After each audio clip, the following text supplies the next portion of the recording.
This country requires India-centric economic policies, which the current government is doing. And this is the reasons why Mr. Raghuram Rajan ji, Mr. Manmohan Singh ji, or whoever it may be, had criticized the economic policies of this government openly. I will explain you now how can I say that these government policies are India-centric. After this government has been formed in the center, they set up Niti Aayog, National Institute for Transforming India. The Niti Aayog in its very first document had said that our intention was to frame economic policies which are India-centric. And I would like to quote what Mr. Gurumurthy ji had said in an interview, that Mr. Gurumurthy ji, in his interaction with the Prime Minister of India, he shared the facts about the employment in India, about how the corporate sector has created only 2.8 million jobs and the Prime Minister was surprised. Then he asked how we had survived, and Mr. Gurumurthy ji had explained that we had survived due to the informal sectors. 80% of the total workforce right today was employed in informal sectors.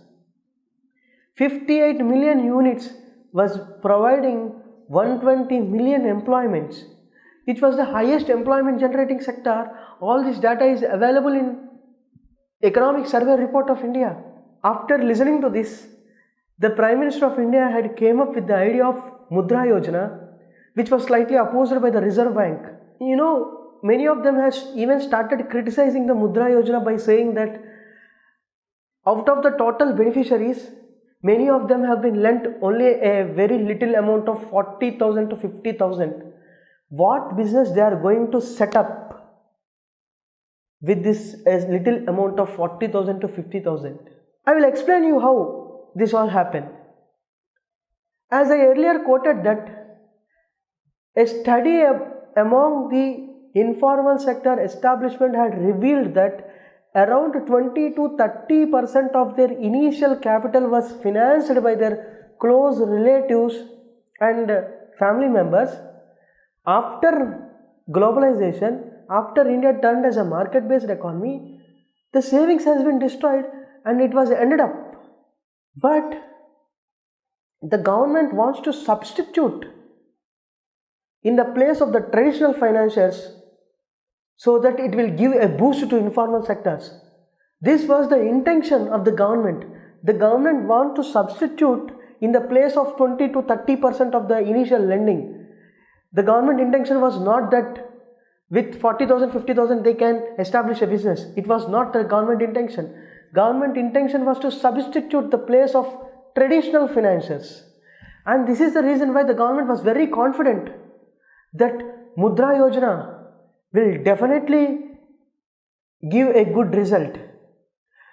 And even after knowing the importance of self-employment sector, all these units, all these informal sector establishments units are mostly sole proprietary concerns.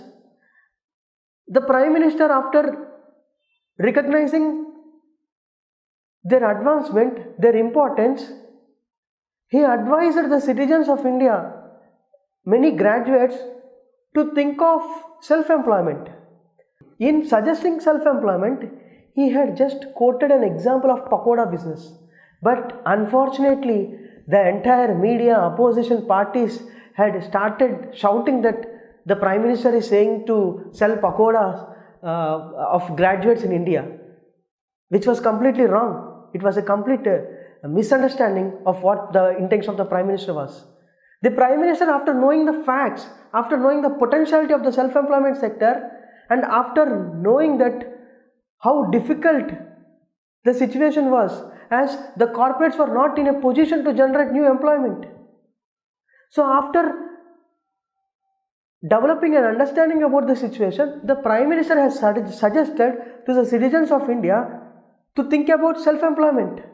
But unfortunately, it was wrongly treated by the oppositions, and the media even played a crucial role in that, and they had succeeded that. And for self-employment sector, skill is also very important. And even if you observe what was happening in Rajkot, Ludhiana, Jalandhar, skill is playing a very crucial role.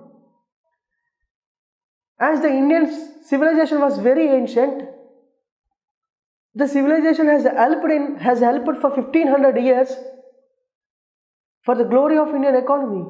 And recent studies has revealed that many graduates were lacking with skill. So to develop the skill, the Prime Minister had came up with the idea of Skill India. And within a span of 1 to 1.5 years, many skill centers under Pradhan Mantri Kaushal Vikas Yojana, and even there was a ministry for skill development. So they came up with all these things to boost up the Indian economy. So this is how I can say that this economy, this government is framing policies which are India centric. And coming to the recent central government versus RBI issue, the opposition parties and media are saying that this government was taking RBI into its hands and the independence of RBI was destroyed. But actually the current conflict between the RBI and the central government was regarding the reserves of the RBI. Currently the reserves of the Reserve Bank were around 28% of its assets. The world average median was 19%. India's central bank was one of the central bank having highest reserves. And in many media there were many articles saying that the government is claiming around 3 lakh crores dividend from RBI, which the government had strictly said that there was no any such type of demand, means the figure 3 lakh crores. There were a discussion regarding the reserves of RBI. But I would like to quote an article which was published by the IMF. In that they had said that a critical policy issue is whether a central bank retains its ability to act if it has a negative equity. Both in theory and in practice, the answer is yes. Central banks are very different institutions to private sector banks, primarily because central banks cannot be illiquid given their ability to print money. This doesn't mean that, even this was very important, because I am not saying that the reserve banks, the central bank can be with negative reserves or with zero reserves. But having such a high reserve was not required. So this what I am trying to say through this IMF writing. This doesn't mean that the negative position over the long term do not create problems. This possibility suggests that there is a premium on central bank governance designs that put funding roles in place to ensure that a central bank has a sound recapitalization plan. This was a very critical thing.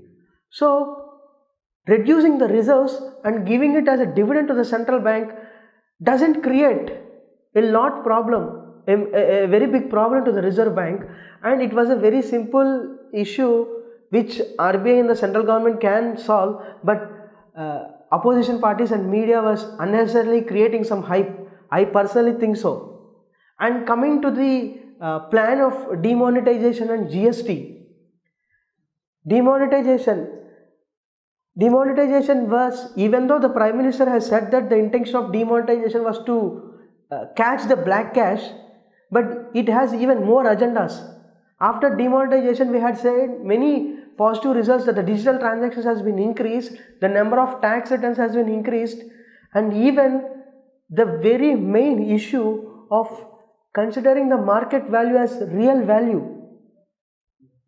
The government through demonetization had sent a strict instruction to the citizens that if you consider the market value as the real value, you may end up like US, what was happening in 2008 subprime crisis. And about demonetization, I had explained very clearly in my previous video, and even Gurumurthy ji had also wrote many articles about demonetization, which we can clearly understand the positives, and even the many suitcase companies have been striked off, and slowly the advantages of demonetization have been highlighted. And coming to GST, as the highest GDP contributing sector in India was the informal sector, in informal sector there were no any act or any law guiding the informal sector. So it was very necessary to formalize them. To bring them into the ambit of a law was very important, as they are the highest employment generating sector, GDP contributing sector. You can't simply leave them out of the surveillance of the government. So there should be an act controlling them. And GST had played a crucial role in that. After the implementation of GST, around 23 lakh new employment provident fund accounts have been opened in a span of just 3 months. So this is what the benefits of GST also. And recently government has decreased the slab rates, and in future also I personally hope that the government will make some changes and will liberalize even more. GST was more liberalized than the previous tax system, and in future it will be more liberalized. So this is how I can say that the policies of the government is India centric. And friends, through this I personally believe that these government policies are India centric, and it's up to you now to decide whether these government policies are India centric or not, or whether the Modi government is transforming the Indian economy or destroying the Indian economy. It's up to you to decide after I presented my analysis and my study in front of you. And I personally would like to give a call to the entire nation that फिर एक बार मोदी जी बहुत बहुत धन्यवाद. जय हिंद.